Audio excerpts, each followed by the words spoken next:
기도하심으로 주일 예배 주님 앞에 나가시겠습니다. 사랑의 하나님, 참으로 감사드립니다. 지난 한 주간 저희들을 지켜주시고 또한 우리가 이 자리에 마음을 모두어 예배의 자리로 나올 수 있도록 인도하여 주시니 감사드립니다.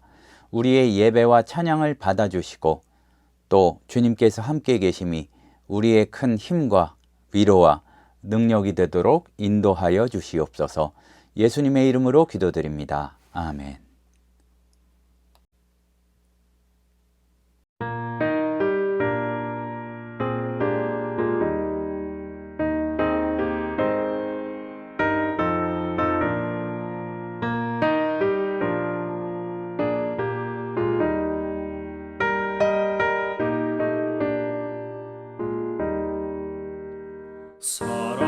사랑하는 주님 앞에 형제자매 한자리에 그 신은혜 생각하며 즐거운 찬송 부르네. 내 주 예수 본을 받아 모든 사람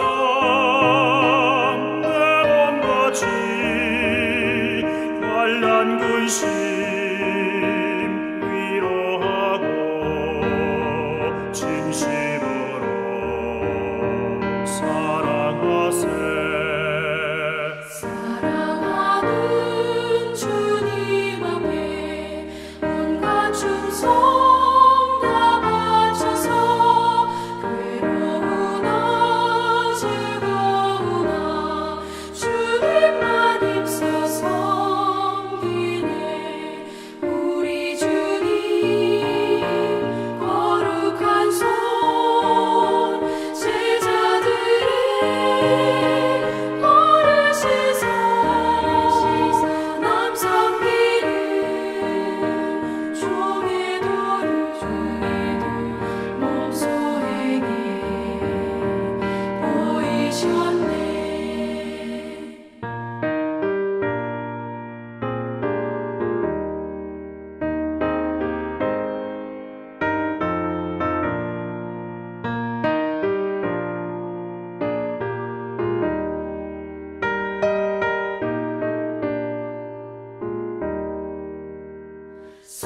사랑하는 주님 예수 같은 주로 섬기다니 한 피마다 한 몸이군 형제여 친구들이여 한 몸같이 친밀하고 마음으로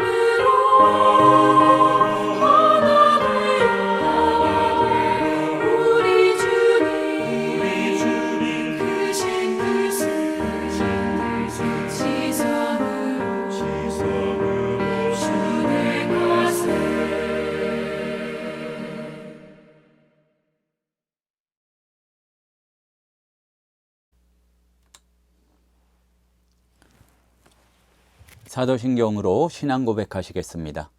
전능하사 천지를 만드신 하나님 아버지를 내가 믿사오며 그 외아들 우리 주 예수 그리스도를 믿사오니 이는 성령으로 잉태하사 동정녀 마리아에게 나시고 본디오 빌라도에게 고난을 받으사 십자가에 못 박혀 죽으시고 장사한 지 사흘 만에 죽은 자 가운데서 다시 살아나시며 하늘에 오르사 전능하신 하나님 우편에 앉아 계시다가 저리로서 산자와 죽은 자를 심판하러 오시리라. 성령을 믿사오며 거룩한 공회와 성도가 서로 교통하는 것과 죄를 사하여 주시는 것과 몸이 다시 사는 것과 영원히 사는 것을 믿사옵나이다. 아멘. 교동문 16번 시편 28편 말씀입니다. 여호와여, 내가 주께 부르짖으오니 나의 반석이여, 내게 귀를 막지 마소서.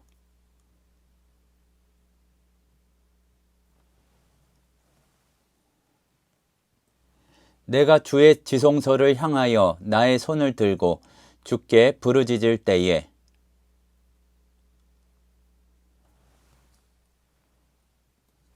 악인과 악을 행하는 자들과 함께 나를 끌어내지 마옵소서.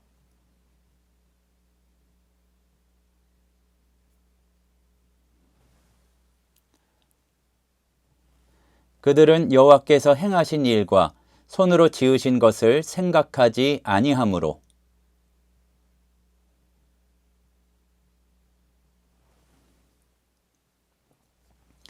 여호와를 찬송하며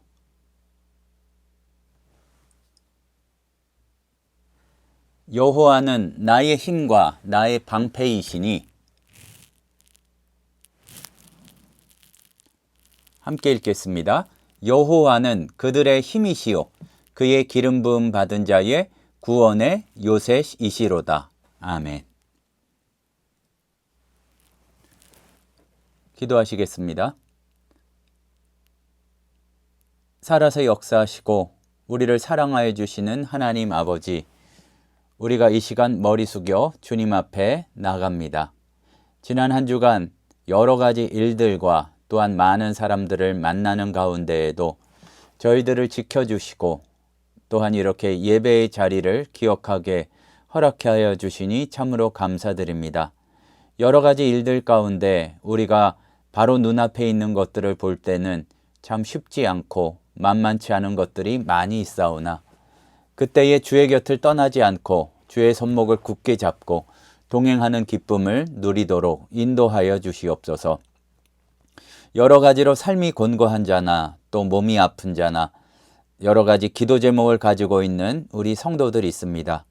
예배하며 우리가 찬송하고 함께 기도할 때에 주님께서 불쌍히 여겨주시는 은혜들이 임하도록 붙들어 주시옵소서.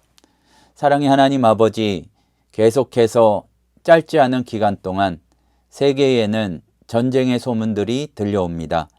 주님, 불쌍히 여겨주셔서 하루속히 전쟁이 그치기를 바라는 많은 이들의 기도를 들어주시고 평화를 선포하여 주셔서 세상의 강한 나라나 잔인한 자들이 이끌어가는 세계가 아니라 주님께서 이 세계를 주관하시고 주께서 평화를 원하심이 드러날 수 있도록 붙잡아 주시옵소서.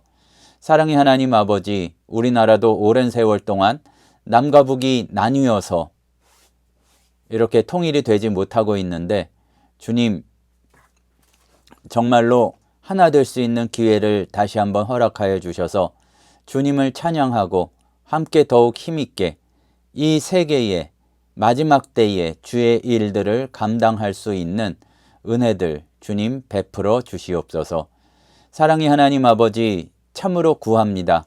이 땅의 교회들이 다시 한번 새로워져야 되겠습니다. 세상보다 더 세속적이고 주님의 이름에 영광을 돌리는 것이 아니라 도리어 영광을 가리울 때가 많음을 고백드립니다. 저희들이 노력한다고 어찌 새로워질 수 있겠습니까? 성령의 기름 부으심을 허락하여 주셔서 필요하면 회개의 영을 부어주시고 또한 주님께서 부흥의 때를 다시 허락하여 주셔서 거룩한 그리스도의 신부로 다시 준비될 수 있는 은혜들 허락하여 주시옵소서. 하나님 아버지, 주님의 일들을 잘 감당하지 못하는 이들도 있지만 이름 없이 빚도 없이 수고하고 있는 사역자들 기억하여 주셔서 그들이 필요한 곳에 물질도 부어주시고 영적인 능력도 부어주셔서 세상의 방법과는 다르게 주님께 영광 돌리고 빛을 드러낼 수 있는 그런 삶을 허락하여 주시옵소서. 하나님 아버지, 오늘 이 땅의 많은 교회들 가운데에서 말씀이 선포되었고 또한 선포되고 있을 것입니다. 하나님 아버지, 말씀을 전하고 듣는 자들에게 정말로 은혜를 더하여 주셔서 능력의 말씀이 선포되고 마음도 좋은 마음밭이 되어서 주의 말씀 잘 심기워서 많은 열매 맺는 은혜 내려 주시옵소서. 우리 하늘섬 교회도 함께하여 주셔서 계속 로마서의 말씀을 통해 우리가 은혜 안에 있는 하나님 나라의 백성으로 살아가야 될 모습들을 살펴보고 있습니다. 필요한 말씀이 증거될 수 있는 이 시간 되도록 역사하여 주시옵소서. 예수님의 이름으로 기도드립니다. 아멘.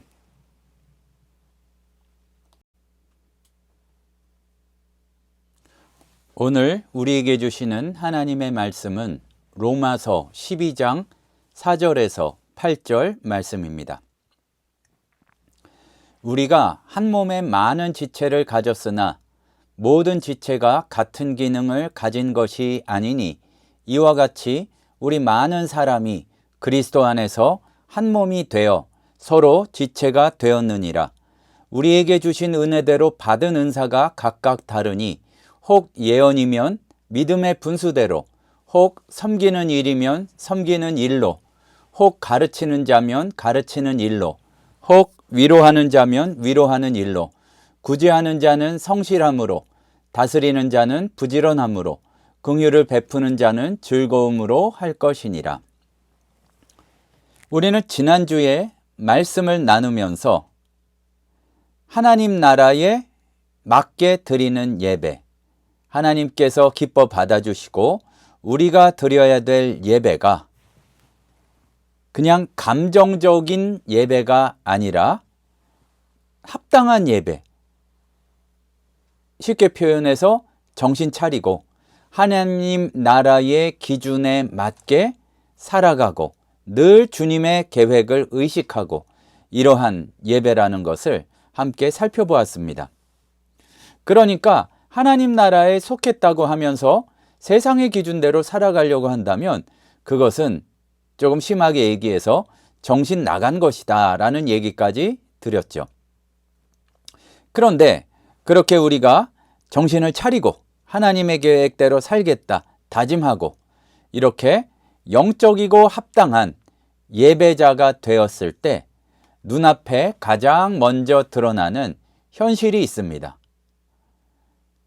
하나님의 자비하심에 따라서 세상과는 다르게 생각의 틀을 깨트린 사람, 보통 다들 말하는 세상의 기준이 아니라 하나님의 뜻을 따라 살아가기로 마음먹은 사람이 다짐하고 발을 떼는 순간 눈에 뭐가 가장 먼저 들어오냐 하면은 놀랍게도 내가 이러면 성공하겠다, 내가 이러면 행복하겠다 이런 사실이 아니라 바로 옆에 서 있는 우리가 보이기 시작한다는 얘기입니다. 내가 혼자가 아니고 그야말로 혼자만 뭔가를 이룬다고 그것이 그 하나님 나라에서 주님께서 기뻐 받아주시는 것이 아니라는 얘기죠. 사실 우리가 보통 말하는 교회라는 거에 회가 들어가 있잖아요. 그 한자어나 또 원래 원어에 속하는 에클레시아라는 단어도 공동체라는 의미가 있는데 우리는 너무 신앙을 개인적으로만 생각하는 경우가 많습니다. 사실 사람들이 바라고 구하는 것이 그 사람이 누구인지를 가장 잘 나타내 주는 것인데 예수님께서 우리에게 가르쳐 준 기도에는 우리에 관한 얘기가 많이 있습니다. 하늘에 계신 내 아버지도 아니고 우리 아버지고 그렇게 우리를 강하게 의식하게 되는 것이 천국 백성의 시작임을 우리는 알아야 할 것입니다. 근데 또 한 가지 우리가 실제로도 느끼고 알아야 할 것은 이 우리라는 자리가 생각보다 그렇게 쉽지 않고 훨씬 어렵다는 사실입니다. 신앙생활을 조금만 해보면 금세 알게 됩니다. 사도 바울이 이 로마서를 로마 교회에 편지 보내던 시기, 사실 교회는 좀 위기 가운데 있었습니다. 자칫 잘못하면 교회가 나눠지고 좀 깨지고 분열이 일어날 상황이었다는 얘기죠. 황제의 칙령으로 유대인들이 로마에서 다 쫓겨났습니다. 그 몇 년 동안 로마 교회에도 다 쫓겨났으니까 유대인들이 없었다는 얘기죠. 그래서 당연히 로마 교회는 이방인을 중심으로 뿌리를 내리게 되었고 그 후에 유대인 신자들이 다시 돌아오면서 서로의 어떠한 색깔과 관습과 신학의 결이 어우러지는 데에 조금 문제가 생겼습니다. 부딪히기 시작했습니다. 그러니까 만약에 유대인들이 계속 있었다면 그 사람들이 주도권을 잡고 어쩌면 구약적인 신앙이 또 안 좋으면 율법적인 신앙이 자리 잡았을 텐데 이제는 좀 갈등이 있었단 얘기죠.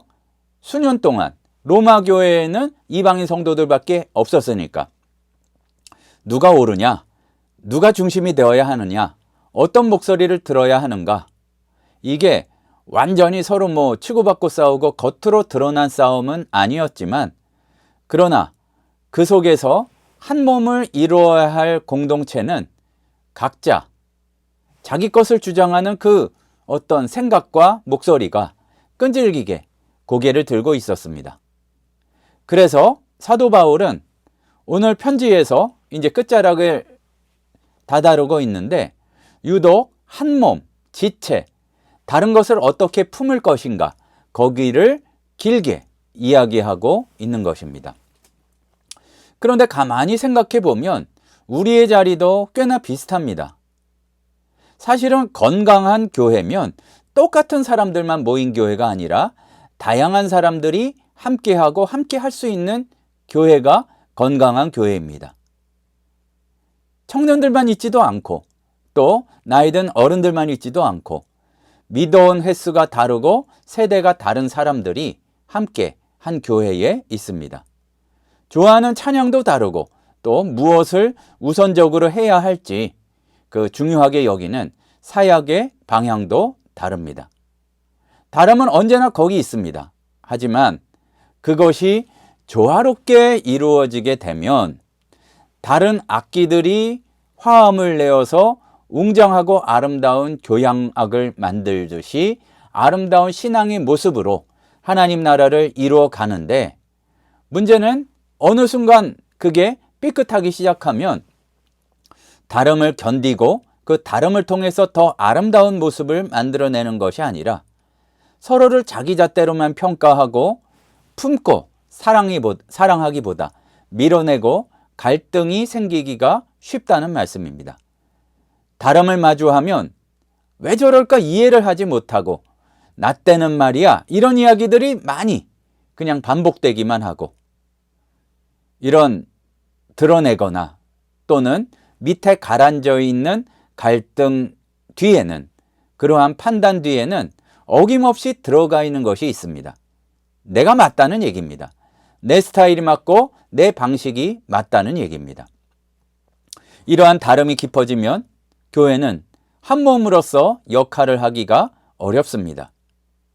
화음이 어우러질 때의 아름다운 것이지 조금만 삐끗하면 불협화음이요 소음이 되듯이 각자의 은사와 취향만 고집하게 되면 각 개개인은 느슨한 모임으로 흩어지다가 결국은 교회 바깥으로 이렇게 떠나버리게 되는 경우도 있습니다. 바울은 어쩌면은 우리는 우리들의 얘기인 줄만 알았던 이러한 갈등이 로마 교회에도 있었다는 사실을 드러내면서 오늘 본문에서 우리까지도 한자리에 말하자면은 불러서 앉혀놓고 굉장히 중요하게 단단하게 못 받고 선포하는 사실이 있습니다. 개인이기 전에 너희는 한 몸이다. 그리고 굉장히 중요한 부분인데 그 한 몸 안에서만 우리 각 사람 한 사람이 서 있는 자리가 비로소 의미를 얻는다는 것입니다. 내 스타일, 내 분위기, 내 생각대로 다른 사람을 바꿀 때가 아니라 실제로 그렇게 바꿔놔야지 그게 좋은 교회가 아니라 다름을 어우러지게 할 때 그리고 다름을 인정하지만 한 분 주님을 섬길 때에 그것이 진정으로 아름다운 교회가 된다는 얘기입니다. 본문의 4절과 5절을 가만히 보겠습니다. 우리가 한 몸에 많은 지체를 가졌으나 모든 지체가 같은 기능을 가진 것이 아니니 이와 같이 우리 많은 사람이 그리스도 안에서 한 몸이 되어 서로 지체가 되었느니라. 이게 몸이라는 말을 했다고 해서 그냥 아름답게 비유로 그렇게 이야기한 것이 아니라 교회가 존재하는 방식, 그거를 분명하게 선언하고 나타내는 것입니다. 몸이라는 것이 무엇입니까? 그냥 한 자리에 있는 게 아니라 살아있는 결합, 또 거꾸로 결합되어서 살아있을 수 있는, 서로 무엇인가를 주고받으며 연결되어 있고 또 함부로 나눌 수 없는, 나눠지면 생명을 잃게 되는 그 진리의 뜻이 담겨 있습니다. 손가락이 살짝만 종이에 베어도 이 온몸이 괴롭습니다. 그리고 발에 보이지도 않는 가시가 박혀도 온몸이 이동하기가 굉장히 어렵습니다. 몸은 그런 거란 얘기입니다. 5절에서 서로 지체가 되었느니라 라고 말할 때에는 그냥 한 자리에 있다는 뜻이 아니라, 같이 있다는 정도의 말이 아니라, 내가 이미 한 몸 안에 속해 있고, 그 말은 예수님의 말씀처럼 내가 너의 안에, 내가 너의 안에, 네가 나의 안에 있는 것과 같이 서로가 서로 안에 있고 관계를 맺고 있다는 그런 얘기입니다. 이 존재의 위치를 바울은 고린도전서에서 더 선명하게 풀어내죠. 각각의 지체를 의인화시켜서 이야기하십니다. 나는 손이 아니니 몸에 붙지 아니하였다 한들 정말로 발이 떨어져 나겠느냐 그 얘기입니다. 온몸이 눈이라면 듣는 것은 어디 있으며 온몸이 듣는 것이라면 냄새 맡는 것은 어디 있겠느냐. 다름은 틀린 것도 아니고 다름은 결함도 아니라는 얘기입니다. 한 몸이 건강하게 살아 움직이기 위해서 각자의 역할을 각자의 자리에서 잘 해야 된다는 얘기죠. 그러니까 다름이 드러난다고 해서 내가 이 몸의 지체라는 사실이 흔들리는 것도 아니고, 다른 게 똑같이 되어야지만 몸이 건강한 것은 절대로 아닙니다. 눈이 아니다, 나는 눈이 아니다 선언한다고 해도 눈은 아닐지 모르지만 같은 몸의 지체라는 말씀입니다. 그런데 우리는 거꾸로 생각하는데 너무 익숙해졌습니다. 교회를 내 취향에 맞지 않으면은 너무나 쉽게 떠나버리는 그런 선택들을 많이 하게 되었죠. 교회도 뭐 한 동네에도 너무 많고, 게다가 요새는 내가 애써서 찾아다니지 않아도 마음에 맞는 말씀을 택하면 계속 그 스타일의 말씀이 나에게 전달되는 그러한 시대에 살아가고 있습니다. 그래서 교회는 골라서 들어오는 모임, 내 취향대로, 내 마음대로, 또 때로는 마음에는 안 들지만 그냥 익숙해서 있는 그러한 곳이라고 생각을 합니다. 그런데 문제는 내 마음에 들면 영적이고 충만한 교회고, 어떤 숫자로 어떤 이상이 되어야 좋은 교회고, 이렇게 생각할 때가 많습니다. 세상의 기준대로, 세상의 판단대로 그리스도의 몸된 교회까지 판단하는 경우가 많다는 얘기죠. 내 목소리가 먹히지 않으면 여긴 아닌가 보다 하고서 조용히 거리를 두고, 그렇게 우리는 너무나 쉽게 살아가지만 사도 바울의 선언은 그 반대 방향을 이야기하고 있다는 사실을 우리는 알아야 합니다. 내가 몸을 선택한 것이 아니라 예수께서 우리를 그 한 몸으로 우리를 부르셨고, 부르심 안에서 우리는 다른 지체와 떨어질 수 없이 연결되어 있고, 그렇기 때문에 우리는 요 나누어진 한 지체의 차원이 아니라 몸의 차원에서, 그리고 몸이 살아 움직이면서 감당하고 해야 될 그 일의 차원에서 생각해야 나도 행복하고 나도 충만함을 누린다는 얘기입니다. 옆에 앉은 지체가 나와 많이 달라 보여도, 기도의 색깔이 다르고 헌신의 방향이 이렇게 스타일이 나와 좀 달라도 내가 평가하고 심판하고 비웃으면서 내가 더 옳다고 말할 수 있는 자격은 누구에게도 없다는 얘기입니다. 그리스도의 몸 공동체에 대한 우리의 생각은 여기서부터 다시 세워져야 합니다. 다름을 마주할 때 가장 먼저 이야기해야 될 질문은, 이해가 늘 바로 되지는 않지만 나와 저 사람이 다른데 이 다른 지체들을 통해서 주님께서 이루실 뜻이 무엇일까? 그리고 또 한 가지, 지금 보이는 모양 그대로의 그 지체가 아니라 그리스도께서 원활하게 그 지체를 다듬어 가시고 세우신다면 과연 얼마나 아름다운 모습까지 만드실까를 꿈꿀 수 있어야 된다는 얘기입니다. 자, 다시 한번 확인해 봅시다. 우리가 드려야 할 예배가 무엇이었습니까? 육적인 것이 아니었습니다. 영적인 것이었습니다. 방향을 잃어버리고 흔한 말로 정신줄 놓은 게 아니라 가야 될 방향을 분명히 알고 정신을 똑바로 차린 진정한 예배. 하나님께 드려야 될 예배는 세상의 가치와 세상의 기준과 세상의 방식과 달라야만 했습니다. 하나님 나라에 맞게 내 삶을 드려야 하는데 우리는 세상과 똑같이 세상에서 사람들이 그러하듯이 나와 다른 것을 나보다 못하다고 여기고 살아가고 있을 때가 많습니다. 한 몸 안에서 나의 자리가 어떻게 결정되는지에 대해서 사도 바울은 너무나 분명하게 머뭇거리지 않고 이야기하고 있습니다.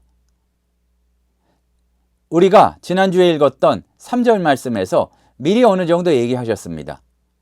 하나님께서 각 사람에게 나누어 주신 믿음의 분량대로 지혜롭게 생각해라. 분량은 하나님이 각 사람에게 허락하신 믿음의 몫이고 주어진 한도를 얘기합니다. 각각 맡겨주신 그 분량이 있다는 얘기죠. 근데 여기 조금 더 이제 오늘 읽은 말씀에서는 더 구체적이고 또 깊게 들어가 말씀을 하십니다. 은사의 목록을 계속 말씀하시면서 첫 번째 예언에만 이렇게 표현하고 있습니다. 혹 예언이면 믿음의 분수대로. 요 분수라는 게 분량하고 조금 다른데 이거는 뭐냐 하면은 비례, 딱 들어맞는, 딱 그 정도만. 그러니까 방향과 분량과 그런 것들이 딱 그 정도만이라는 전체 설계 안에서 딱 들어맞는 정확히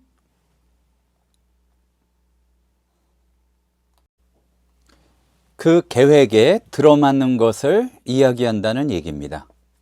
그런데 유독 이 예언을 처음 말씀할 때 이 말을 붙인 것은 우연이 아닙니다. 예언은 당시 교회에서 가장 남용되기 쉬운 은사였고 어떻게 보면 지금도 마찬가지입니다. 예언하는 사람이 하나님께서 말씀하셨다고 하면 공동체는 그 말을 거스르기 어렵습니다. 지금도 그렇죠. 자기 느낌이나 생각을 가지고 그렇게 하나님의 말씀인 양 앞세워서 교회와 공동체를 좌지우지할 위험이 예언이란 은사에는 늘 도사리고 있습니다. 진짜 하나님의 뜻이라면 공동체를 세우게 되는데 자기를 내세우면서 하나님을 빙자해서 그렇게 교만한 자세의 분량 이상의 예언이 이루어지게 되면 공동체를 세우지 못하고 무너뜨리는 게 된다는 얘기죠. 그리스도의 몸이 함께 세워져야 될 그 차원에서 부르심을 받은 그런 믿음의 범위 딱 맞는가, 비례하는가.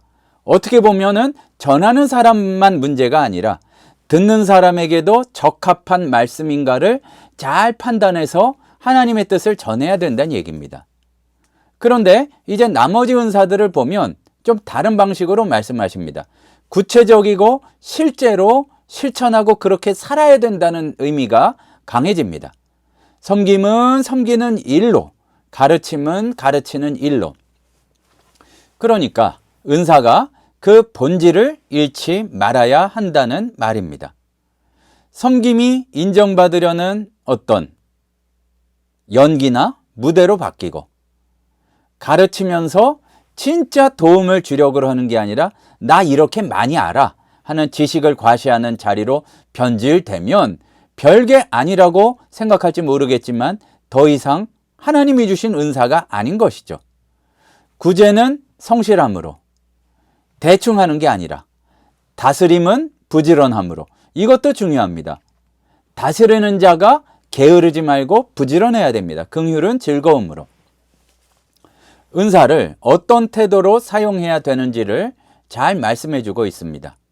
구제가 구제하는 연기를 통해서 뭔가를 더 많이 얻으려는 계산으로 흐르게 되고, 다스릴 수 있는 권한을 가진 사람이 지 멋대로 행동하고 자기는 아무것도 안 하고 그냥 군림하고 누리려고만 하고, 또 그리고 긍휼이 진짜 마음속에서 원해서 즐거워서 이루어져야 되는데 마지못한 의무가 되는 순간 그러한 은사들은 몸을 오히려 무너뜨리게 된다는 얘기입니다.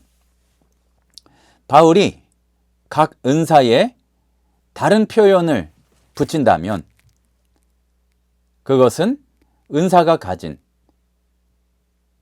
어떻게 실패하는지를 정확히 이렇게 말씀해주고 있는 것입니다. 예언에 붙은 분수의 원리가, 그 원리가 있다는 걸 알아야죠. 전체 하나님의 계획 가운데에서 나의 역할과 자리와 실제 거기에서 나오는 행동들이 딱 들어맞아야 한다는 얘기입니다. 하나님께서 나에게 허락하신 자리는 거기 남으니까 네가 해라 이런 게 아니라 한 몸, 또 그 몸이 이루어 나갈 역사에 대한 정교한 설계도와 계획 안에서 크기, 모양, 자리에만 똑 들어맞도록 계산하고 깎으시고 다듬어 가시고 그러한 조각이란 얘기입니다. 크기도 다릅니다. 꼭 크다가 중요한 것도 아니고 꼭 겉으로 보인다고 중요한 것도 아닙니다. 무게도 다릅니다. 그렇기 때문에 내 은사가 내가 보기에도 그렇고 다른 사람 보기에도 작아 보인다고 해서 그 자리가 덜 중요한 것이 아니고 내 분량이 다른 지체보다 눈에 잘 뜨이지 않고 보이지 않는다고 해서 그 자리가 없어도 되는 것이 아닙니다. 반대로 내 은사가 두드러진다고 해서 그것이 나 개인의 영광을 위한 것도 아닙니다. 우리의 자리는 하나님 앞에서 서로 견주는 자리가 아니라 딱 들어맞는 자리, 나에게 가장 적합한 자리여야 합니다. 서로 경쟁하고 싸우고 내가 드러나기 위해서 의식하고 그런 자리가 아니라 너무나 그 자리에 있기 때문에 기쁜 그런 자리란 얘기입니다. 이 생각과 통찰을 분명히 해야 우리가 양극단에 빠지는 것을 막을 수가 있습니다. 한쪽 극단은 교만합니다. 자기가 하나님이 되려는 그러한 태도입니다. 내가 뭐 이렇게 좀 드러나는 것 같으니까 은사를 앞세워서 다른 지체를 저 밑으로 내려다보고 내 분량이 꽤 커 보인다고 물리적인 걸로 측정하고 나서 공동체를 내 맘대로 이끌어가려고 하고 내가 쉽게 말해 상석을 차지하려는 그런 태도죠. 내가 없으면은 우리 회사 안 돌아가. 그건 회사에서 맞는 얘기고 내가 없으면은 하나님의 일이 안 돌아가겠습니까? 그리스도께서 일을 못 하시겠습니까? 다만 나를 딱 맞는 자리에 불러주신 것이죠. 다른 한쪽에는 너무나 큰 자기 비하가 들어가 있습니다. 그 자기 비하가 있다 보니까 그게 잘못하면 미움, 시기 이런 데로 빠질 수도 있습니다. 내 자리가 보잘것없어서 그냥 게으르게 아무것도 하지 않고 있으나 없으나 그만이다. 근데 요게 정확히 이 부분을 말씀하신 비유가 마태복음에도 나와 있죠. 한 달란트 받은 종. 이 종의 문제가 능력이 없어서 달란트를 남기지 못한 것이 문제가 아니라 주인에 대해서 당신은 엄한 사람이라.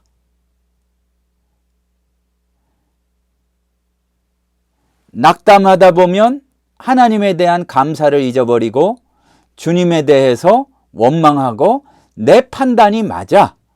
나에겐 이렇게 해줘야 돼.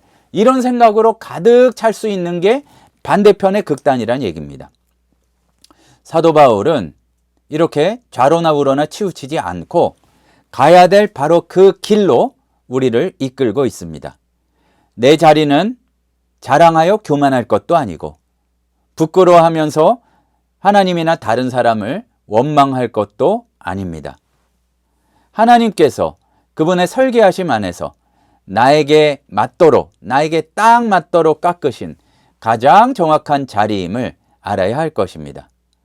그러므로 내게 맡겨주신 자리에 충실하면서 이 의미를 물어보면서 또 주님과 동행하면서 그 자리에 맞게 성실히 충실하게 감당하다 보면 이루어지는 기쁨들을 누리면서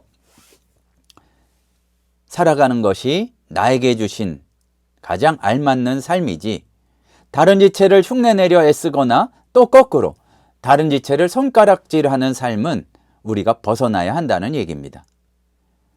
확실한 믿음 한 가지를 가져야 합니다. 내게 지금 일단 주신 이 상황은 어떻게 하다 보니 아무 관심이 없어서 얻게 된 자리가 아니라 하나님의 정교한 계획 안에서 그 큰 역사를 이루기 위해서, 내가 큰 역사를 다 이루는 건 아니지만 그것을 이루시기 위한 계획 가운데 있음을 알아야 할 것입니다. 각각의 은사가 자기의 결대로, 방식대로 그리스도의 몸된 공동체를 세우는 데 있다면 공동체가 무너지는 것은 거꾸로 생각하면 됩니다. 우리가 흔히 그러듯이 나의 은사, 나의 성향, 그렇게 생각도 하지 않고 어떤 경우에는 자연스럽게 내가 중요하게 여기는 가치가 교회의 기준이요, 나가서는 그게 하나님의 기준이라고 생각하게 되면 그게 바로 공동체가 부서지고 박살나고 무너지는 비결입니다. 기도 중요하죠.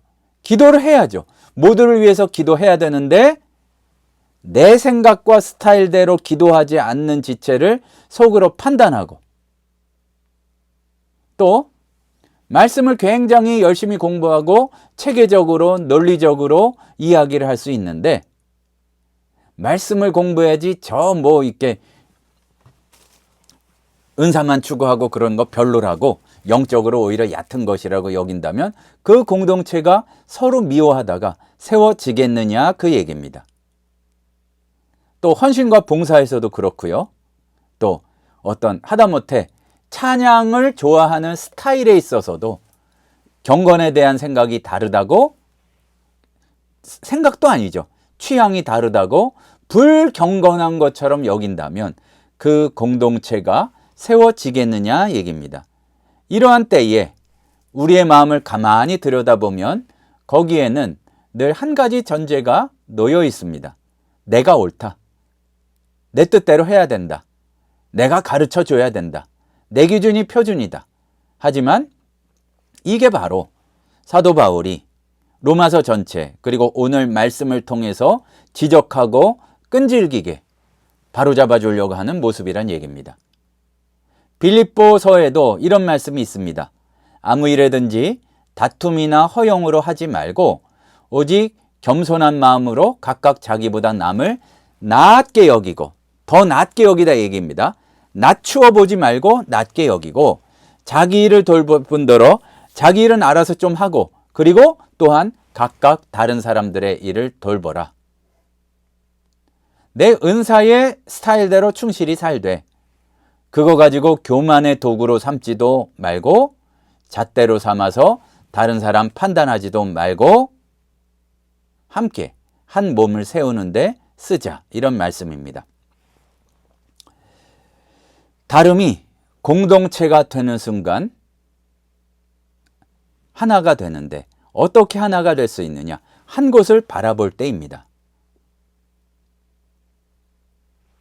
지휘자의 지휘를 따를 때 각각 다른 악기가 교향곡이 되듯이 각자의 자리에서 예수를 똑바로 우리가 쳐다보고 예수를 우리의 한 분 되신 주님으로 섬길 때에 자리가 달라도, 은사가 달라도, 사회에서 위치가 달라도 바라보는 방향이 같을 때에 다르더라도 분열이 아니라 어울림이 되고 소음이 아니라 교향곡이 되고 선율이 됩니다.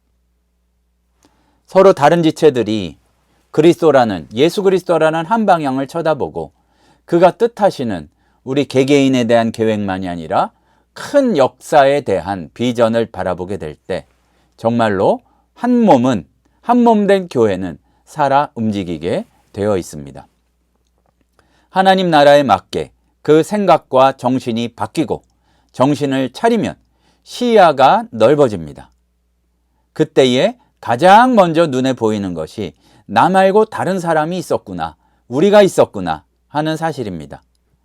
내가 따로 떨어져 있는 존재가 아니라 한 몸의 지체라는 사실을 깨닫게 됩니다. 그리고 나만 생각했던 데서 공동체를 세우고 몸을 세우는 방향으로 우리가 가게 된다는 이야기입니다. 나라가 안에서 분열하면 그 나라는 바로 설 수 없다고 하죠. 말씀에도 그게 있지 않습니까? 교회도 바깥의 공격에서 무너지지 않습니다. 바깥의 어려움 때문에 힘을 잃지 않습니다. 박해가 있어도, 세상이 조롱해도, 시대의 세파가 아무리 세도 교회를 쓰러뜨리지 못하지만 교회는 안에서부터 무너지는데 각자가 자기 것만 주장하고 내 은사, 내 방식, 내 스타일을, 내 기준을 가장 높은 자리에 올려놓을 때에 서로 상석에 앉으려고 할 때 교회는 확실하게 박살나고 바로 설 수가 없습니다. 사도 바울이 이야기한 것이 흔히 우리가 찾아다니는 세련된 프로그램, 대단한 전략이 아니라 매우 중요한 것, 그러나 간단한 사실, 너희는 한 몸이다. 너희는 모두 한 몸이다. 그러니까 한 방향을 바라보도록 우리를 촉구하고 있습니다. 우리가 이 말씀 앞에 다시 서기를 원합니다. 한숨 쉬고 불만 품고 시기하지만 말고 서로 비교하는 데만 앞장서지 말고 예수를 바라보고 지금의 모습뿐만 아니라 그가 이끄셔서 이르게 되고 나아가게 될 그 자리, 그 방향을 바라보는 우리가 되기를 소원합니다. 작지만 한 가지를 우리가 말씀을 품고 한 주간 실제로 행하면서 살아가 보기를 소원합니다. 나와 달라서 받아들일 수 없는 사람이 있었다면, 또 거꾸로 연약하여서 참 부족하다고 생각한 사람이 있었다면, 아니면 꼭 그렇게까지 문제가 있지 않아도 예수 그리스도의 마음으로 긍휼이 이렇게 흘러가는 사람이 있다면, 또 그것이 기쁨이 된다면 기도하고 또 여러 가지로 실천할 수 있는 삶의 예배를 드릴 수 있는 한 주간이 되기를 소원합니다. 실제로 기도를 드리는 것하고 빈말로 그러고 마는 것하고는 차이가 클 것입니다. 우리를 통하여 계획하신 일들을 이루시는 그 역사를 체험하는 한 주간이 되기를 소원합니다. 기도하시겠습니다. 사랑이 많으신 하나님 아버지, 세상의 방식대로 세상에서 그러듯이 서로 의식하며 내가 잘났다 다투며 그렇게 살아가는 모습을 믿음 안에서도 버리지 못하였음을 주님께 고백드립니다. 예수를 바라보고 우리의 다름이 화음이 되는 놀라운 일들이 이루어가는 역사의 한 부분이 되는 그러한 은혜들을 체험하도록 인도하여 주시옵소서. 예수님의 이름으로 기도드립니다. 아멘.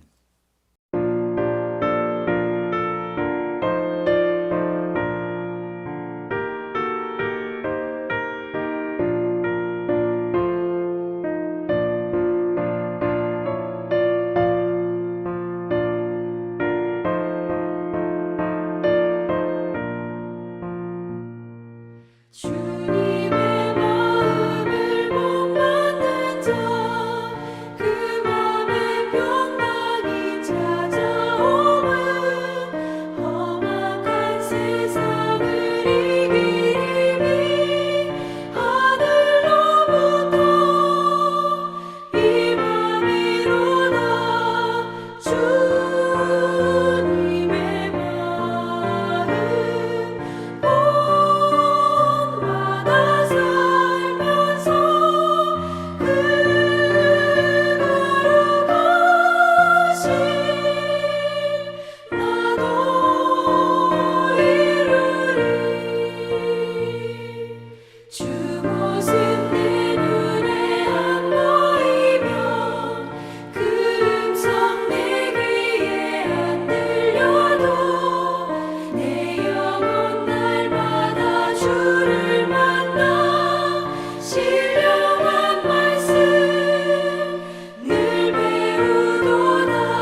사랑의 하나님 아버지,